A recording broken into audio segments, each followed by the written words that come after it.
এক না তো গলায় দড়ি দিতে বলো, আর না হলে বিষ আনতে বলো। বিষ তো ফ্রি পয়সায় পাওয়া যাচ্ছে। রেখা তো ও গরু লাগাচ্ছে, কোন আক্কেলে ও খাওয়া দিতে পারবে? এককাল গোবর ফেলতে পারবে? আমার 5 লাখ টাকা লোন নেওয়া, সব মহিলারা এসছে আমার বাড়িতে, এসে বলছে লোন শোধ করো। আমি কি করে করব? চলো আমার বাড়িতে, কি অবস্থা।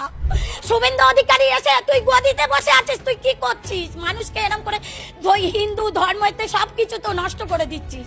আমাদের ঈদটা করতে দিক, আমরা গরুগুলো বিক্রি করি, কিছুটা যেন অন্তত মুক্ত হই। মুসলিম বা তারাও হিন্দু, তারা তো মিশছে একসাথে, আমরা তো একসাথে আছি। তারা কোনোদিন দেননারি করেনি কি কারু আমাদের গলা ধাক্কান দিইনি।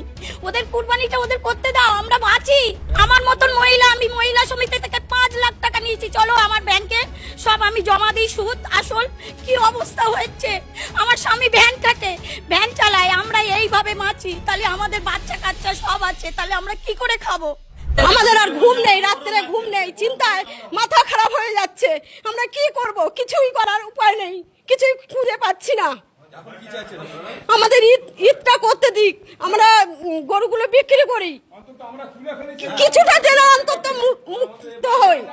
বিধায়িকা হচ্ছে কি আপনার রেখা পাত্র বিভিন্ন জায়গায় রাস্তায় গরু আটকে দিচ্ছে, ওরাও তো ভয় পাচ্ছে। উনি মহিলা হয়ে একটা মহিলাদের কিভাবে কষ্ট দেয়, কিভাবে এরকম ইয়ে করে। উনি তো ঘোষ, বলুন গোবরটা ফেলতে বলুন, তারপরে বুঝতে পারবে কতটা কষ্ট। আমার মতন মহিলা, আমি মহিলা সমিতি থেকে 5 লাখ টাকা নিয়েছি, চলো আমার ব্যাংকে সব আমি জমা দিই, সুদ আসল। কি অবস্থা হচ্ছে। আমার স্বামী ভ্যান কাটে, ভ্যান চালায়, আমরা এইভাবে বাঁচি। তাহলে আমাদের বাচ্চা কাচ্চা সব আছে, তাহলে আমরা কি করে খাবো, কি করে করব? বিজেপি সরকার এসছে, আমরা মানলাম ভালো হয়েছে, কিন্তু এ কি সর্বনাশ হচ্ছে। এক না তো গলায় দড়ি দিতে বলো, আর না হলে বিষ আনতে বলো। বিষ তো ফ্রি পয়সায় পাওয়া যাচ্ছে। রেখা তো ও গরু লাগাচ্ছে, কোন আক্কেলে ও খাওয়া দিতে পারবে? এককাল গোবর ফেলতে পারবে?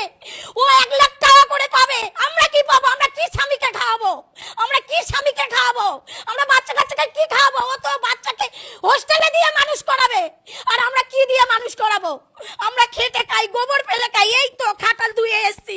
আমরা ছেঁড়া জামা পরে ঘুরে বেড়াই, আমরা ভদ্রভাবে নয়, আমরা লেখাপড়া জানি না। ও কি ও তাদের সরকারকে বলো আমাদের এবারটা মুকুব করে দিতে বলো। আমার 5 লাখ টাকা লোন নেওয়া, সব মহিলারা এসছে আমার বাড়িতে, এসে বলছে লোন শোধ করো। আমি কি করে করব? চলো আমার বাড়িতে, কি অবস্থা। আমি কি করব আমি ভেবে পাচ্ছি না।